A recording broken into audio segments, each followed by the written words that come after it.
Kırgız elim, biz Kuday Bursam'daki bugün 4. Mart Kırgızstan'a geçe 3. Mart günü gelip jettik. Kuda kalasa men şu Indiyaga ketip barakanda bizdin köптөгөн mekендештерибиз аябай суранган. Бул жакта дарылар аябай кымбат болуп аткандыгынан ала келип бериңиздер деп. Бирок дары ташуу бул контрабандага кирет.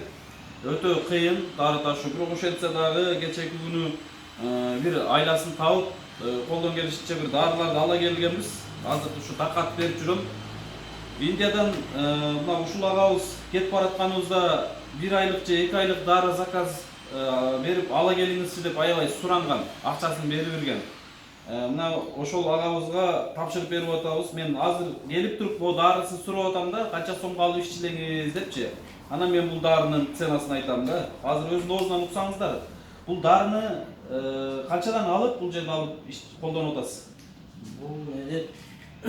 Бул дары бу жерде 14 миңге бүгүн алды. 14 миң сомго. Бирөө, ишо. Бүгүн келди.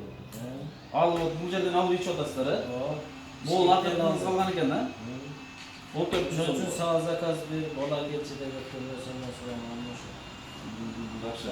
Могул бир дарыңыз 14 миң сом болуп атат, Мына могул дарыны сизге ала келдик, Куда калса. Могул 1 айлык дары, экөө ичет, гепатит С-ныкы. С-га ичет, аты таблет Софос биринде, стилим келбей турат, ушундай таблетка экен.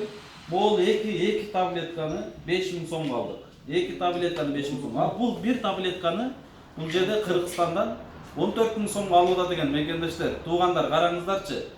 Бул могул 2 колунун манжасын эмес, билбейм, эмнесин кошуп деле сатып атат, айланайын тоогун. Бир жарым 50% эмес, бир 30% кошуп сатсак деле жетет го. Бул 50% эмес, 70-80% кошуп сатып аткандай айтканда, ачык эле айтайын, кимден алып атса болсо да. Алла разы болсун, алып келип сатып атат. Алар өзү билет, бирок туугандар мындай ынсап болсок да, ушу ооруп аткан адамдардан ушунчалык көп акча жеп алганыбыз кандай?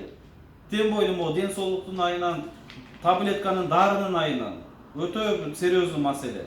Өтө серьездүү маселе. Ушуну мен кошпогондо бул дарыга чыгмас. Бул 5 миң деп атасың, Экөө 5 миң сом. 5 миң, бул 14 миң. Bir 7-8'den satsam olur ki lan az Эми түшүнүксүз. Кыскасы, бул жерде туугандар, мекендештер баягы дар алып келип саткандарга мен ушунчалык таң калып атам. Мына ушул туугандар булар баягы ден соолугу ооруп аткандыгынан, ден соолугу ушундай болуп аткандыгынан айласыздан 14 миңге болсо да алып ичип атышат, мынакей көрүп атасыздар. 14 миң сом болсо да алып, бүтүп колдонуп атышат, ичип атышат айласыздан, анткени ден соолук керек. Бирок ынсап менен кошоюл да, менчи улуу чоңдорго, урматтуу биздин Кыргызстандын ушу медицина тармагындагы агаларга, эжелерге, чоңдорго ушу дары-дармек ташып саткандарга мен терең кайрылам.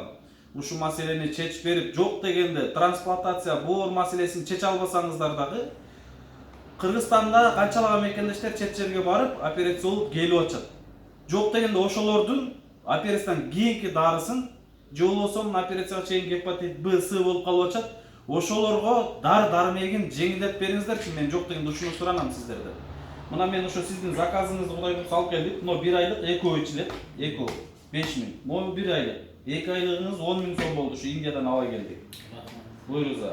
Анан дагы көптөгөндөр суранган, мен негизи баягындай 5-6 адамга араң алып келдим, бул контрабандага кирет. Суранганынан, ушундай ооруп атам дегенинен, сиздерге окшоп суранганынан алып келип бердик, Кудай калса. Бирок мындан кийин мен дары ташыбайм, негизи дары менен занимация кылбайм. Суранып ошолордун абалын көрүп, мына сиздердин абалыңыздарды көрүп турганым үчүн алып келип бердик. Баарыңыздарга чоң рахмат. Ушундай туугандар, мен азыр таң калганыман, могу дарынын ценасын 14 миңде угуп алып, анан ушу видео менен бөлүшүп атам таң калганымдан. Аман эле койду. Рахмат баарыңыздарга. Ассаламу алейкум.